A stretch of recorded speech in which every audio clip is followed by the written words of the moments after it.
Graça e paz, amados irmãos e irmãs, que alegria, que satisfação nessa quinta-feira abençoada pelo Senhor. Depois de um dia de atividades, podemos estar juntos aí na sala da sua casa, na frente do seu monitor, onde você estiver e meditarmos na palavra santa do Senhor. Para mim é um rico privilégio, é uma distinção, é uma deferência você destinar a audiência nesse tempo para juntos meditarmos na palavra do Senhor. E hoje chegamos na quinta virtude do fruto do Espírito. Sim, aquele passeio santo que estamos fazendo juntos no livro de Gálatas, capítulo 5, versículos 22 e 23, nós chegamos na quinta virtude, que é a benignidade. E sim, vale a pena, antes de falarmos da benignidade propriamente dito, fazer uma definição desse termo, bem como diferenciá-lo de outra palavra que também é uma virtude desse fruto que estamos analisando, que é a bondade. Pois bem, benignidade significa boa índole, aquele que busca o bem, que pensa no bem, que expressa o bem, que vive o bem. Uma pessoa benigna tem a capacidade de aclimatar positivamente o ambiente que ela vive, de maneira que as pessoas que estão ao seu redor sintam-se à vontade perto dela. Benignidade é uma atividade ou uma característica interna, isto é, está no domínio do interior do indivíduo, tem a ver com sentimentos e com emoções. O contrário de benignidade é malignidade. Um sujeito maligno é aquele que maquina o mal, que pensa apenas em impor o mal ao outro, buscando todo tipo de possibilidades para que isso seja executado. Inclusive, Provérbios capítulo 6 vai dizer que Deus abomina esse tipo de comportamento. Portanto, o benigno e o maligno estão no domínio da mente, do sentimento e das volições. Já a bondade é uma característica daquele que é bom, que pratica e exerce o bem. Aqui já fica bem evidente a diferença entre benignidade e bondade, pois no caso da benignidade é uma disposição interior. Já no caso da bondade é uma disposição exterior, está no campo da ação, da prática. Por isso podemos dizer que tal fulano praticou atos de bondade e não necessariamente essa pessoa seja benigna. Preste bem atenção, quando falarmos de bondade, vamos fazer essa diferenciação da bondade vinda e advinda de Deus como fruto e a bondade humana. Mas assim nós podemos categorizar, por exemplo, dizendo que benignidade e bondade é como bem e mal com L, bom e mal com U. Assim, eu posso ser do bem, minha motivação interior é do bem, em oposição à motivação maligna ou do mal. Então eu posso praticar coisas boas, atos de bondades, motivadas pelo bem, a benignidade, que existe no meu interior. Ou posso praticar coisas ruins, motivadas pelo mal que habita em meu interior. É claro que essa explicação é bastante simplória, pois os termos vão muito além disso, mas facilita para nós entendermos a diferenciação de um termo para o outro. Portanto, benignidade é a virtude que nos possibilita sentir e ver sempre o lado positivo da situação, sempre se colocar no lugar dos outros. Num certo sentido, benignidade, compaixão, misericórdia, elas caminham juntos, elas estão sempre juntas, pois o benigno se compadece do outro, ele tem empatia ante as situações. A benignidade sempre vai falar mais de quem somos, mais das nossas motivações, do que efetivamente do que fazemos ou falamos. Embora essa não seja uma virtude expositiva, mas talvez essa seja a virtude que mais mostra o nosso caráter cristão, pois ela vai nas entranhas das nossas almas e avalia as nossas motivações. Mas viria a pergunta: mas qual é a fonte? De onde vem? Qual é a origem da benignidade? Novamente, a fonte e a origem de toda benignidade é o nosso Deus. A Bíblia toda mostra como Deus é benigno e sempre age com bondade. É só ler, por exemplo, o Salmo 136 e você perceberá quão grande e benigno é o nosso Deus. Esse salmo tem 26 versículos e a palavra benignidade aparece 26 vezes. Isso mesmo, uma para cada versículo. O nosso Deus é benigno e dele advém toda a benignidade que precisamos e que almejamos para as nossas vidas. Mas também Cristo nos ensinou a agir de maneira benigna. Sim, Ele nos ensina e também pratica a benignidade nas nossas vidas. Depois leia em casa Lucas capítulo 6, do versículo 27 ao 37. Nesses versículos, Ele está nos ensinando como devemos agir de maneira benigna em todas as situações da nossa vida, em todas as circunstâncias que nós enfrentamos. Diz ele no versículo 27, amai os vossos inimigos, fazei o bem aos que odeiam você. Exatamente isso. É o que ele está dizendo, que você precisa amar aquela pessoa que é sua inimiga e fazer o bem para aqueles que te odeiam. Sabe aquela pessoa que você tem certeza que não gosta de você?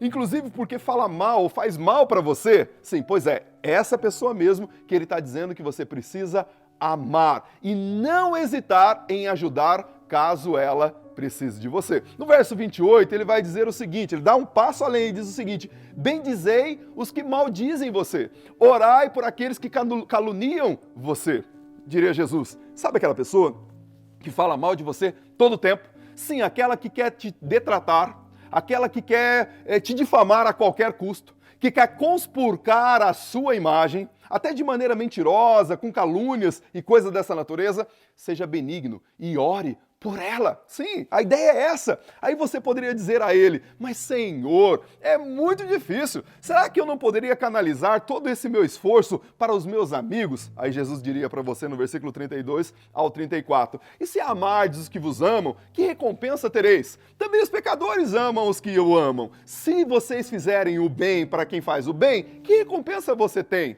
Também os pecadores fazem o mesmo. Amados, as ações de quem foi atropelado pela graça de Deus, quem foi alvejado pelo calibre grosso do amor de Cristo, devem exceder em muito a dos pecadores. Caso contrário, não há nenhum benefício na sua ação. E você será medido, diria Jesus, com a mesma régua desses que fizeram e infringiram mal a você. Aí Jesus continuaria dizendo para nós o seguinte, seja de fato benignos e amem não apenas de palavra. No versículo 35 ele diria para nós, amai, pois, os vossos inimigos e fazei o bem, será grande o vosso galardão e sereis filhos do Altíssimo, porque Ele é benigno até com os ingratos e com os maus. Fazendo isso, meus irmãos, estaremos imitando o nosso Pai que estás nos céus, pois Ele é em tudo benigno com os ingratos e também com os maus. Finalmente, Jesus diria para nós o seguinte, lá no versículo 36, sede, pois, misericordiosos, como também o vosso Pai é misericordioso. Você acha mesmo que humanamente seria possível fazer tudo isso? Será que você, se não te fosse habitado pelo fruto do Espírito, executaria essa missão? Provavelmente não.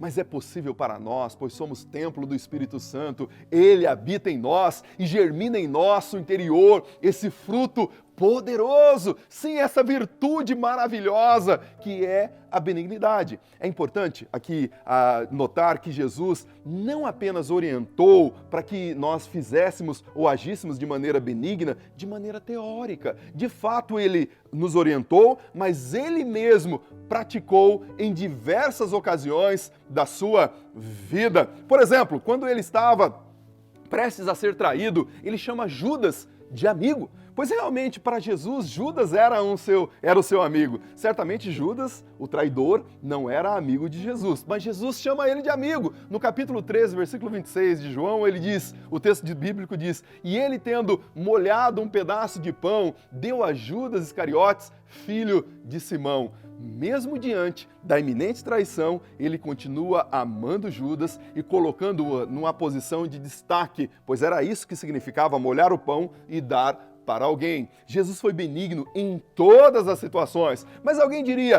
claro, pastor, Jesus era Deus, mas eu quero ver se alguém, um ser humano comum, teria condições de agir dessa maneira. Bom, é só você olhar para a história de José do Egito e você verá alguém que exercitou a verdadeira benignidade. Ele foi vendido por aqueles que deveriam protegê-lo, se tornou escravo numa terra longínqua, foi preso por falso testemunho, ficou preso durante 13 anos, até que Deus colocou numa posição de destaque. Aliás, essa posição que ele tinha dava a ele poder de vida e morte às suas mãos. E quando ele menos esperava, Deus oportunizou o reencontro com seus irmãos. Parece que esses caprichos da vida sempre acontecem para provar se de fato estamos com o coração no Senhor.